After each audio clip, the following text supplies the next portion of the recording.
Orang-orang tua dulu bilang kita, ingat untuk apa kamu tidur satu tempat tidur tapi dengan mimpi-mimpi yang beda. Lebih baik kamu tidur di tempat tidur yang berbeda tapi dengan mimpi-mimpi yang sama.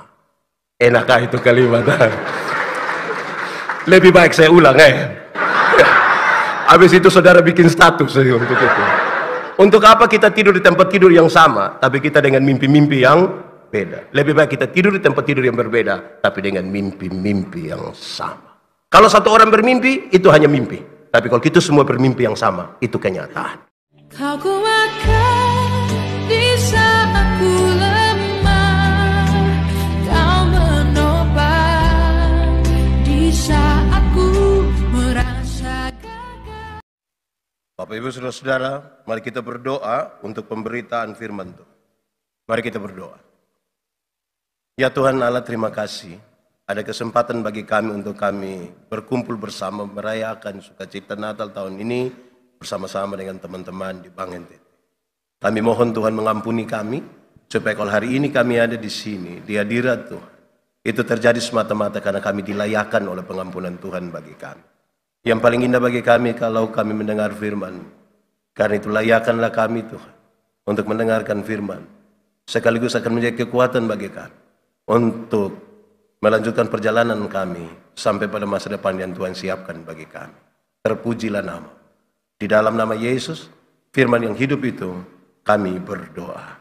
Amin. Bapak Ibu Saudara-saudara, untuk menghormati firman Tuhan, sejemput kita semua berdiri. Di kesempatan sukacita ini, saya ajak kita membaca dan merenungkan satu bagian pembacaan Alkitab menurut Injil Lukas pasal 2 ayat 8 sampai ayat yang ke-20. Injil Lukas pasal 2 ayat 8 sampai yang ke-20, gembala-gembala. Di daerah itu ada gembala-gembala yang tinggal di padang menjaga kawanan ternak mereka pada waktu malam. Tiba-tiba berdirilah seorang malaikat Tuhan di dekat mereka dan kemuliaan Tuhan bersinar meliputi mereka dan mereka sangat ketakutan. Lalu kata malaikat itu kepada mereka, jangan takut, sebab sesungguhnya aku memberitakan kepadamu kesukaan besar untuk seluruh bangsa. Hari ini telah lahir bagimu juru selamat, yaitu Kristus Tuhan di kota Daud. Dan inilah tandanya bagimu. Kamu akan menjumpai seorang bayi dibungkus dengan lampin dan terbaring di dalam palungan. Dan tiba-tiba tampaklah bersama-sama dengan malaikat itu sejumlah besar bala tentara sorga yang memuji Allah. Katanya, kemuliaan bagi Allah di tempat yang maha tinggi, dan damai sejahtera di bumi di antara manusia yang berkenan kepadanya. Setelah malaikat-malaikat itu meninggalkan mereka dan kembali ke sorga, gembala-gembala itu berkata seorang kepada yang lain, marilah kita pergi ke Bethlehem untuk melihat apa yang terjadi di sana, seperti yang diberitahukan Tuhan kepada kita. Lalu mereka cepat-cepat berangkat dan menjumpai Maria dan Yusuf dan bayi itu yang sedang berbaring di dalam palungan. Dan ketika mereka melihatnya, mereka memberitahukan apa yang telah dikatakan kepada mereka tentang anak itu. Dan semua orang yang mendengarnya heran tentang apa yang dikatakan gembala-gembala itu kepada mereka. Tetapi Maria menyimpan segala perkara itu dalam hatinya dan merenungkannya. Maka kembalilah gembala-gembala itu sambil memuji dan memuliakan Allah karena segala sesuatu yang mereka dengar dan mereka lihat, semuanya sesuai dengan apa yang telah dikatakan kepada mereka. Demikian firman Tuhan. Silakan duduk. Berbahagia setiap orang yang mendengar firman, memelihara dan melakukan dalam hidup setiap hari. Shalom. Saya menyapa juga teman-teman yang mengikuti ini secara daring. Shalom bagi kita semua. Apa kabar buat kita semua? Selamat Natal. Baik saudara-saudara, waktu kita sedikit tapi saya akan berbagi waktu ini dengan Romo Yalo. Romo dan sebentar bicara sedikit sebelum doa. Baik saudara-saudara, saya mulai dari pernyataan yang standar. Natal itu secara material enak untuk ditonton. Secara material enak untuk ditonton. Kenapa? Peristiwa malam kelahiran Yesus itu dimulai dengan adanya malaikat-malaikat yang menyanyi di padang belantara. Enak untuk ditonton. Malaikat itu bukan manusia, tapi kalau kita gambarkan seperti manusia, kalau dia laki-laki pasti ganteng. Kalau perempuan pasti cantik. Saudara bayangkan kalau saudara pergi ke hutan dan ketemu laki-laki dan perempuan menyanyi bagus-bagus di sana. Enak untuk ditonton atau tidak? Siapa yang berani menahan diri saya tidak melihat, tidak bisa. Secara material dia enak untuk ditonton. Natal itu ditandai juga dengan bintang berekor. Secara material itu enak dinonton. Saya yakin. Coba malam-malam ada bintang tampak sangat terang. Siapa yang tidak berani menonton? Saya yakin pasti banyak yang setur. Saya yakin itu bukan menonton biasa. Tapi tanganga. Tanganga ialah kombinasi, gabungan antara heran dan buta kenop. Itu tangan. Ya, kita kalau mau setinggi bintang tidak bisa buta kanop, tidak bisa. Harus dia lebih sedikit. Amin ya. Nah, saudara, secara material dia enak untuk ditonton, tapi Natal bukan tontonan. Natal itu tuntunan. Natal itu harus menuntun kita berjumpa dengan Kristus sebagai Natal. Kalau tidak, kita hanya bikin sebuah perayaan tontonan. Kalau kita bikin sebuah perayaan tontonan, kita kalah. Event organizer lebih hebat membuat perayaan tontonan. Harus Natal membawa kita pada perjumpaan dengan Kristus. Tapi tidak sekedar tuntunan biasa. Natal sekaligus adalah sebuah tantangan. Dan tantangan kita, ini tema. Maka pulanglah mereka ke negerinya melalui jalan. Jalan pertama itu jalan penuh rencana jahat, penuh darah. Tidak ada kasih di sana. Jalan kehancuran. Mereka harus memilih jalan. Tapi tantangan kita sekira tadi disampaikan oleh Pak Dirut. Tantangan untuk menjadi bintang. Itu pilihan yang sulit bagi kita. Dan semoga dengan spirit Natal tahun ini, saudara-saudara, rencana besar kita untuk menjadi bintang itu betul-betul bintang. Kalau saudara tidak jadi bintang, saudara bir bintang saja. Dan itu nanti akan memabukkan itu. Ya, kita berharap benar-benar. Amin ya, kita doa bersama-sama untuk itu. Amin. Baik, saudara-saudara, selanjutnya saya ingin menyampaikan kepada kita bahwa kan waktu kita cepat saja, saya berharap ini pesan bisa sampai kepada kita. Kita merayakan Natal tahun ini tengah-tengah hujan yang tidak biasa seperti kali-kali lah. Tapi saya biasa bilang di mana-mana, tidak usah terlalu ragu-ragu dengan hujan. Kenapa? Hujan mengajarkan kepada kita paling tidak 3 hal. 1, hujan mengajarkan kepada kita supaya duduk semakin rapat. Saudara kalau ikut acara-acara di tenda-tenda tuh, kalau sebelum hujan tuh anak masing-masing akan duduk di sudutnya. Pas hujan, semua akan merapat ke satu tempat. Itu pesan yang baik bagi kita. Situasi dan rencana besar kita untuk menggapai bintang hanya bisa dimulai dengan membangun mimpi bersama. Rapat betul-betul untuk kita menggapai bintang. Amin kok? Jangan masing-masing pilih jalan sendiri, nanti itu bermasalah. Saya selalu bilang begini, orang-orang tua dulu bilang kita, ingat untuk apa kamu tidur satu tempat tidur tapi dengan mimpi-mimpi yang beda. Lebih baik kamu tidur di tempat tidur yang berbeda tapi dengan mimpi-mimpi yang sama. Enakkah itu kalimat? Lebih baik saya ulang Habis itu saudara bikin status untuk itu. Untuk apa kita tidur di tempat tidur yang sama, tapi kita dengan mimpi-mimpi yang beda. Lebih baik kita tidur di tempat tidur yang berbeda, tapi dengan mimpi-mimpi yang sama. Kalau satu orang bermimpi, itu hanya mimpi. Tapi kalau kita semua bermimpi yang sama, itu kenyataan. Jangan biarkan Pak Dirut dan teman-teman pimpinan di sini bermimpi sendiri. Ini harus menjadi mimpi besar kita. Amin kok? Ya. Kedua, hujan mengajarkan kepada kita untuk berteriak semakin kencang. Kampanye-kampanye yang baik untuk Bank NTT harus semakin diberitakan lebih luas. Saudara tahu acara Natal ini bermartabat dan baik di sini. Tapi waktu disiarkan, ada berapa banyak orang menonton? Paling-paling hanya orang-orang yang punya kepentingan dan punya hubungan khusus yang bisa menonton di sini. Padahal acara ini baik. Tapi coba ada berita bilang begini.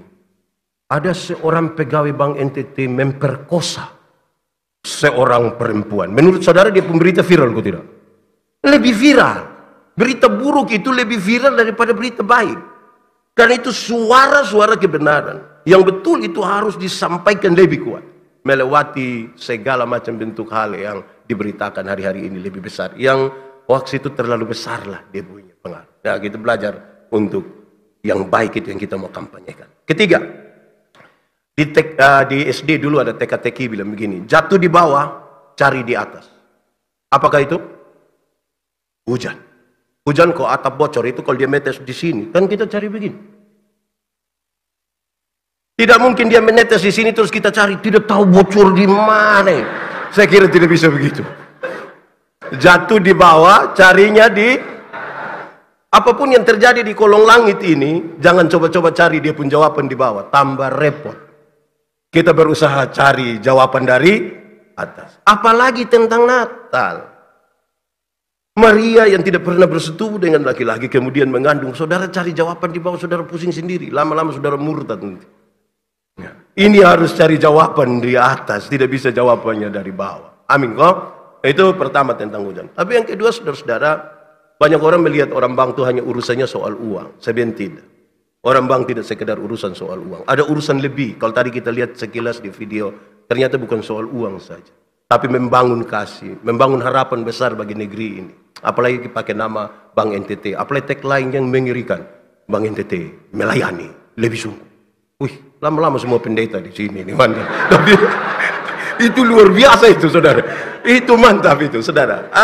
Saya mau bilang begini, saya baca satu artikel kecil tentang uang. Dia menulis dengan ringan. Dia bilang begini, ada di satu tempat makan, ada pengamen.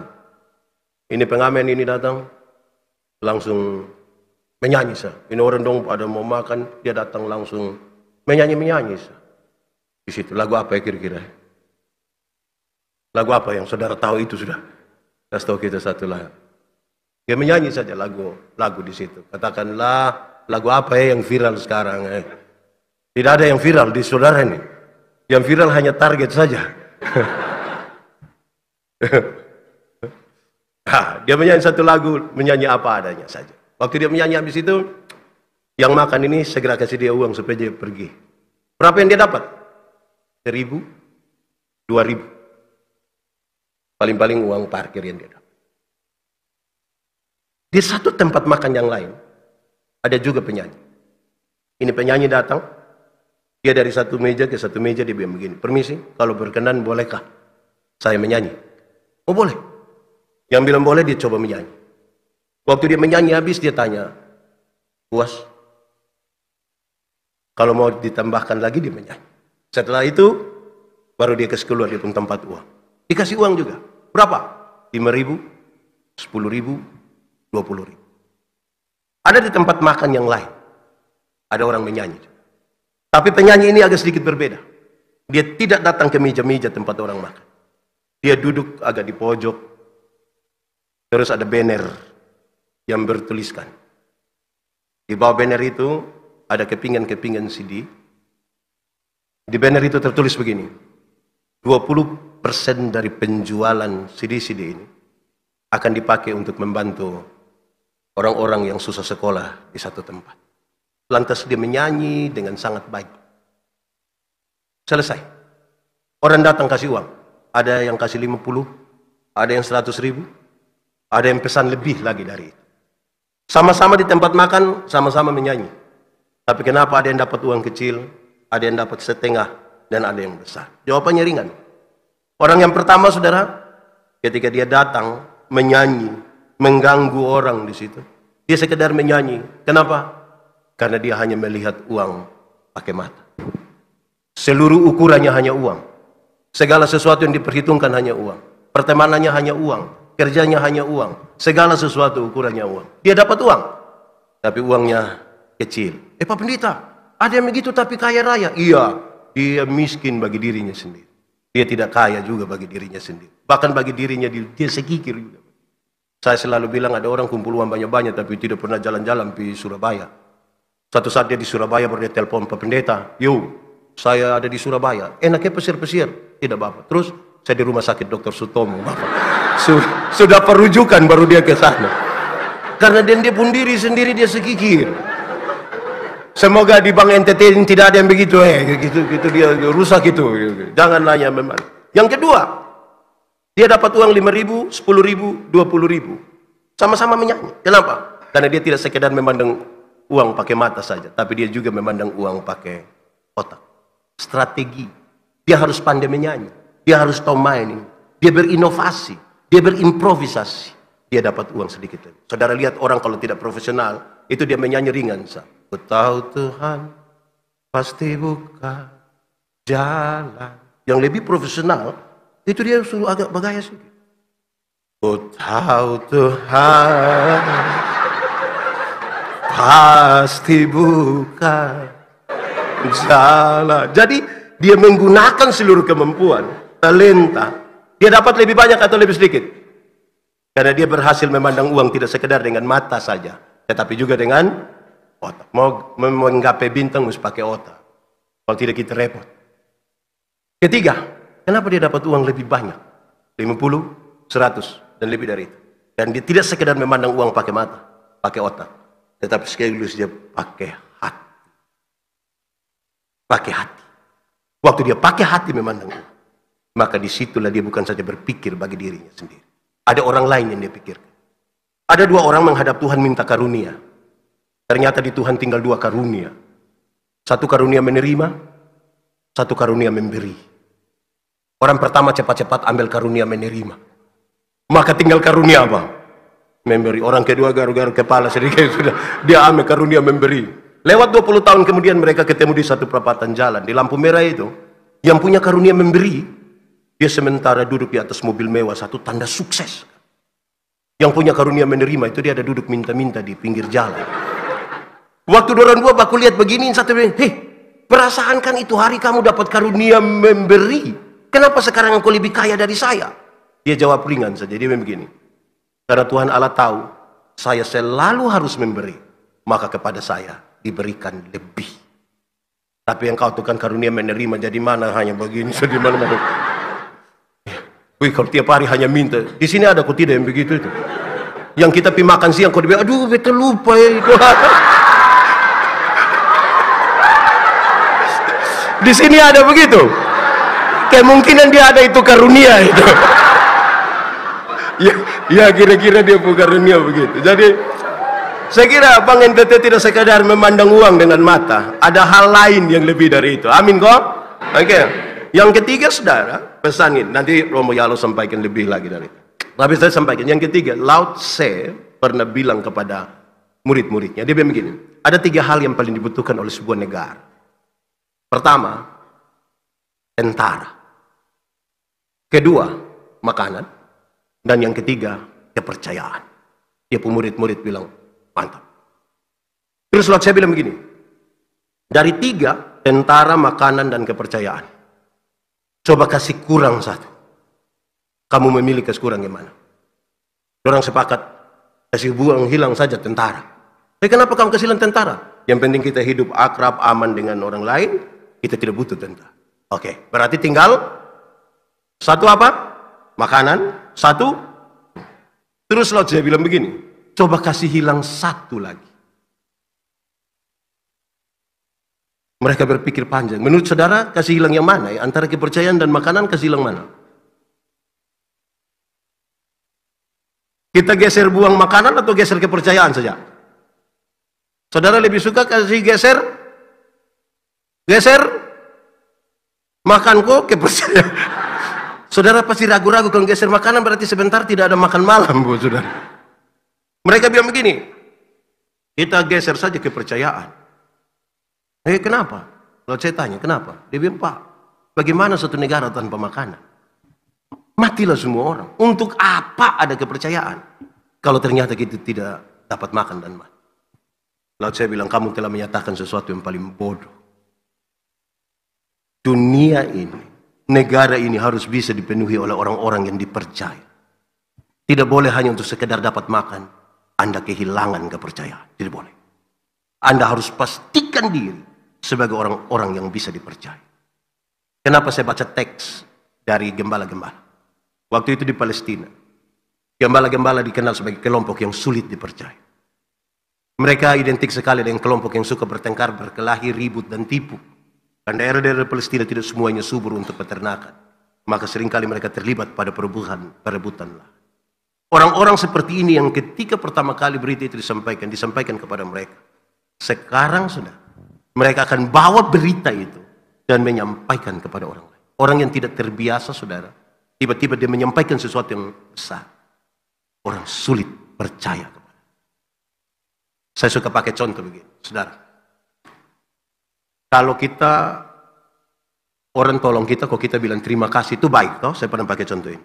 Nah, siapakah di antara kita yang kalau istri bikin kopi, terus kita bilang terima kasih? Kan hampir-hampir tidak ada. Hampir-hampir tidak ada. Terus setelah dengar khotbah ini, saudara pulang, saudara mau bilang, betul, khotbah itu saya harus ikut. Ini orang yang tidak pernah terima kasih ini.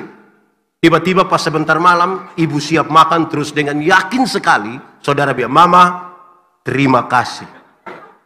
Menurut saudara, ibu langsung percaya. Pas saudara bilang, Mama, terima kasih, itu ibu pikiran. Paling tidak dia punya pikiran ada 2. Pertama dia akan berpikir begini, tidak tahu roh apa naik di bab Tuhan. Atau yang kedua, jangan-jangan ibu berpikir begini, mungkin ini hari terakhir. Jadi pastikan lebih duluan bahwa kita orang yang bisa dipercaya dulu. Supaya ketika kita menyampaikan kampanye apapun tentang bintang, betul-betul bintang itu tercapai. Dia bukan sekadar mimpi. Bintang ini tidak bisa dikampanyekan oleh orang yang kelebihan minum bir bintang. Yang tidak bisa. Dia harus jadi orang yang benar-benar bisa dipercaya. Oke, terakhir. Pesan utama, saudara. Gembala-gembala itu datang di padang. Ini tidak bisa dipisahkan dari kisah dalam Kejadian pasal 4. Kejadian pasal 4 kisah tentang Kain dan Habel. Di padang itu, tempat di mana kakak adik mesti bersayang. Di tempat di mana kakak adik mesti saling berbagi. Di mana kakak adik mesti menikmati alam semesta yang indah ini. Justru di padang itu Kain tega sekali membunuh adiknya Habel. Maka berita perdamaian dari sorga pertama-tama dinyanyikan di tempat-tempat di mana persaudaraan rusak. Kasih sudah tidak ada lagi. Kita tinggal bersama-sama tapi sudah dengan hati yang tidak sama. Kita sudah berbeda sekali dalam banyak hal dan tidak lagi mampu untuk mengelola perbedaan-perbedaan itu dengan baik. Dan nyanyian perdamaian itu pertama-tama dinyanyikan di tempat seperti itu. Lalu saudara tahu, ada pesan dari nyanyian itu. Dia ketika melihat gembala-gembala itu ketakutan, ada 3 hal yang disampaikan. 1, dia bilang begini, jangan takut. Ada banyak hal yang membuat orang ketakutan dan pesan pertama dari nyanyian itu dia kasih tahu, jangan takut. Jangan takut. Itu membangkitkan semangat.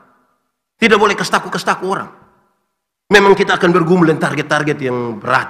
Kita bergumul dengan persaingan perbankan. Kita bergumul dengan banyak sekali hal. Tapi jangan takut. Saya biasa berdoa kasih nenek-nenek tua di rumah sakit. Saya pergi bilang, nenek, saya akan berdoa dan mungkin saya doa habis nenek sudah mati. Tapi nenek mati masuk surga. Karena Tuhan menggantikannya. Dia bilang, Pak, mau hidup sampai berapa lama tetap mati juga. Kalau Tuhan mau ambil, tidak apa. Dia semangat. Dia mah. Kenapa?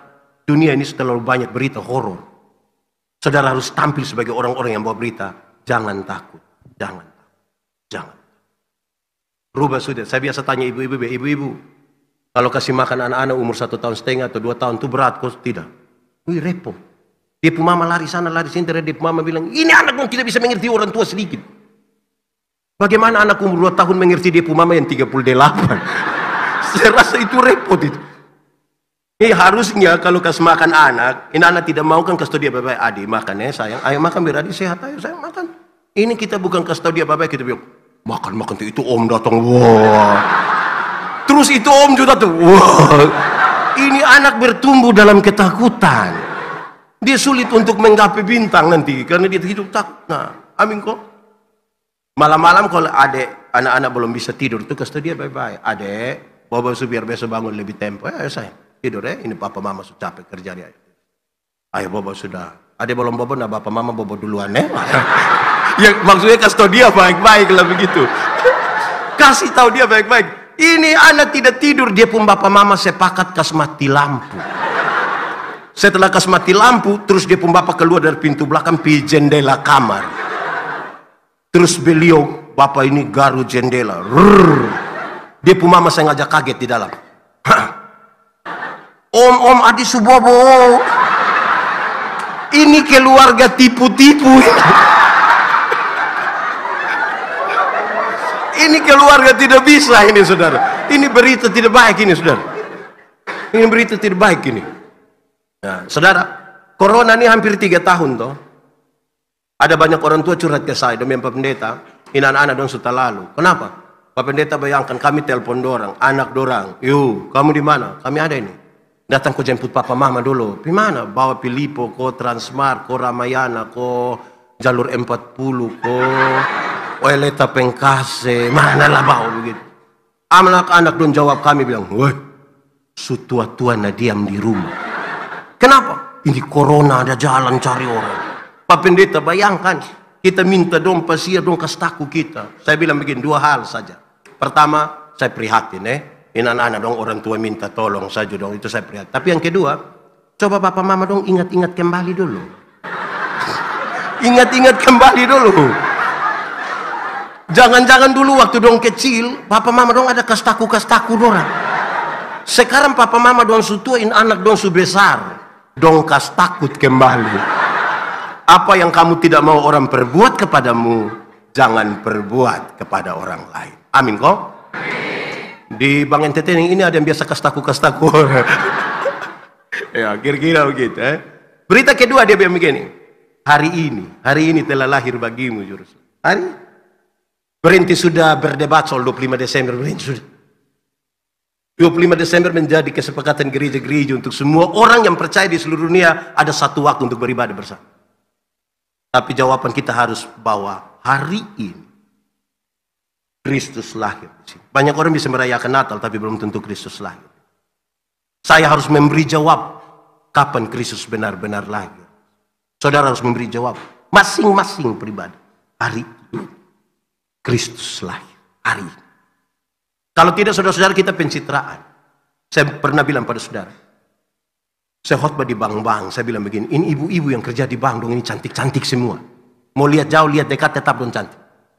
Orang kerja di ruangan yang bagus sekali, tertata rapi lagi, asli lagi bagus sih. Kita pi bank ini macam kita tidak mau pulang. Kita mau lihat-lihat terus ibu-ibu dong pemukan.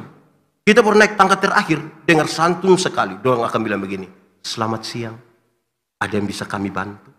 Terus saya tanya dorang, ibu-ibu, siapa yang di rumah ketika dia bangun tidur lihat suami pas bangun dia langsung bilang selamat pagi?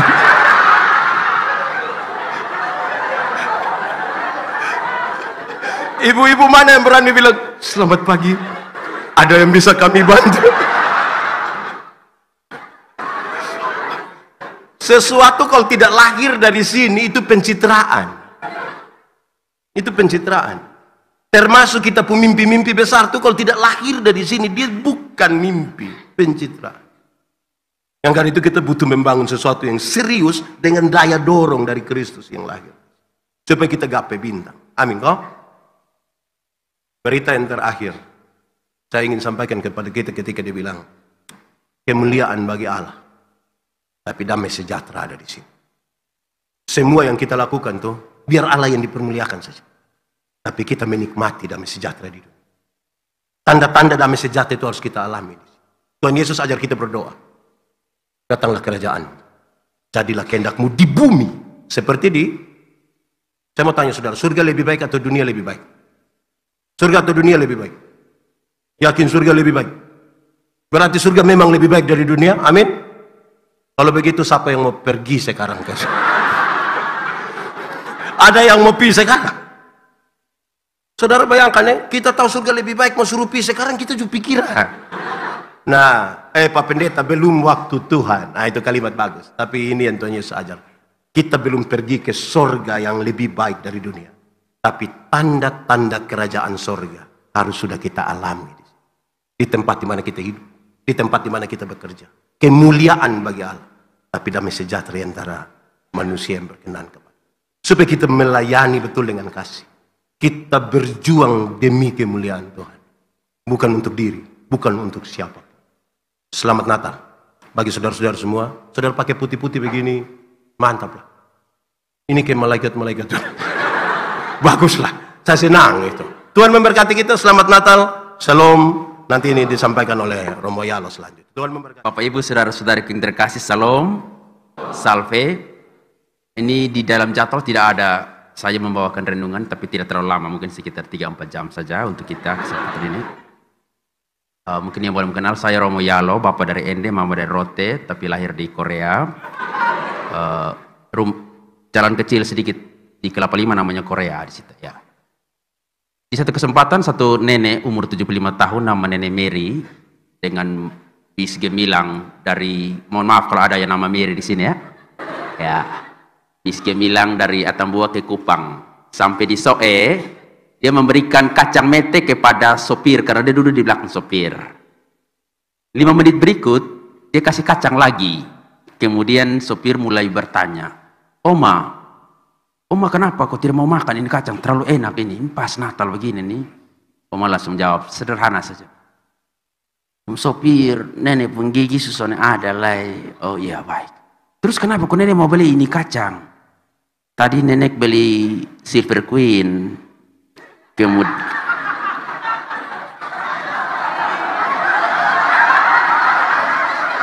kemudian nenek jilat-jilat sedikit. Habis itu baru nenek kasih om sopir. Saya curiga kecelakaan Bapak Direktur Utama yang terjadi dalam Tambua ke Kupang ini model-model begini dong ini. Tidak semua orang yang memberikan kepadamu itu dengan sebuah ketulusan 100%. Tapi laki-laki yang bernama Yesus yang tidak Anda lihat secara empirik itu, dia datang ke dunia memberikan dirinya 100% untukmu yang ada di sini. Tidak usah menangis, belum menangis sayangnya. Sebentar. Sama seperti ketika saya memberikan khotbah kepada orang-orang muda atau pasangan-pasangan muda yang jomblo, diam-diam saja, tidak usah apa-apa. Saya katakan begini, mari mencintai seseorang tetapi berulang-ulang kali seperti Kristus. Mencintai seseorang tetapi berulang, bukan mencintai dia yang datang hanya menghadirkan luka tetapi tidak tahu cara membalutnya.